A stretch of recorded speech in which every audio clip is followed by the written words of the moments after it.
जी बिल्कुल, जैसे ही मौसम में थोड़ी सी चेंजिंग आई है और मौसम सर्द होने लगा है तो गर्म मलबूसात खासतौर पर बच्चों के लिए ख़रीदने के लिए लोग यहाँ पर आ रहे हैं लंडा बाज़ारों में। रौनकें तो बहाल हो गई हैं लेकिन ख़रीदार आ रहे हैं और सिर्फ रेट पूछ के जा रहे हैं, क्योंकि इस दफ़ा लंडा बाज़ार पे भी जो रेट्स हैं वो जैकेट हों, जर्सी हों, इन चीज़ों के रेट्स काफ़ी बढ़ चुके हैं। जो चीज़ पहले 400-500 मिल जाया करती थी अब 1500 से 2000 रुपये तक फ़रोख्त हो रही है। दुकानदार कहते हैं क्योंकि डॉलर ऊपर जाता है और उनको पूरी लॉट ख़रीदनी पड़ती है तो वो अब महंगी मिल रही है, तो वो महंगा यहाँ पर बेचने पे मजबूर हैं। जबकि जो मुतवसत तबके के लोग हैं वो यहाँ ख़रीदारी करने आते हैं, उनसे बात भी करेंगे। अच्छा सर बताइएगा, यहाँ पे ख़रीदारी करने आए, जैकेट कितने की है, पहले कितने की मिल जाया करती थी?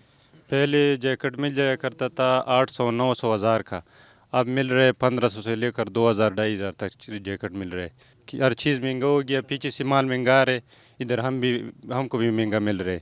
जी, यहाँ पर जो ख़रीदार हैं वो भी परेशान हैं। यहाँ दुकानदार हजरात हैं, उनसे बात करेंगे क्यों महंगाई हो गई है जी। पहले तो ये मिल जाती थी, जैकेट हो, जर्सी हो 500-600 में, अब इतना महंगा क्यों हो गया? यार महंगाई इस वजह से होते हैं ना, जब डॉलर बढ़ जाते हैं ना तो इन चीज़ों की भी रेट बढ़ जाते हैं ना। हम कराची से जो माल आते हैं ना और उसका बिल्टी जो है ना वो आसमानों पे है, तो मुश्किल यही है कि भाई डॉलर की वजह से सब कुछ हो रहा है।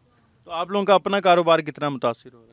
हमारा कारोबार तो लाजिमी जो है ना, अब आवाम जो है ना वो पछता है, तो कारोबार तो हमारा जो है ना बहुत स्लो है, बहुत मुतासिर हुआ है। मतलब लोग आ रहे हैं ख़रीदारी करने के लिए लेकिन वो रेट पूछ के चले जाते हैं। नहीं, पिछली दफ़ों से जो है ना, अब पहले जब एक आदमी आता था 8-10 जैकेट लेता था, अब जो है ना वो 2-1 पे आ गया, इतना कारोबार मुतासिर हो गया। जी, ना सिर्फ ख़रीदार बल्कि जो दुकानदार हजरात हैं वो भी काफ़ी ज़्यादा परेशान हैं। उनका कहना है कि जनाब पहले तो होता था कि लोग आते थे और यहाँ से पूरे घर के कपड़े और जैकेटें ले जाया करते थे, लेकिन अब महंगाई इतनी हो गई है कि वो एक एक जैकेट लेके जाते हैं काफ़ी, जिससे मुतवसत तबका है वो भी परेशान है और जो यहाँ पर दुकानदार हजरात हैं वो भी काफ़ी ज़्यादा परेशान दिखाई दे रहे हैं। जी।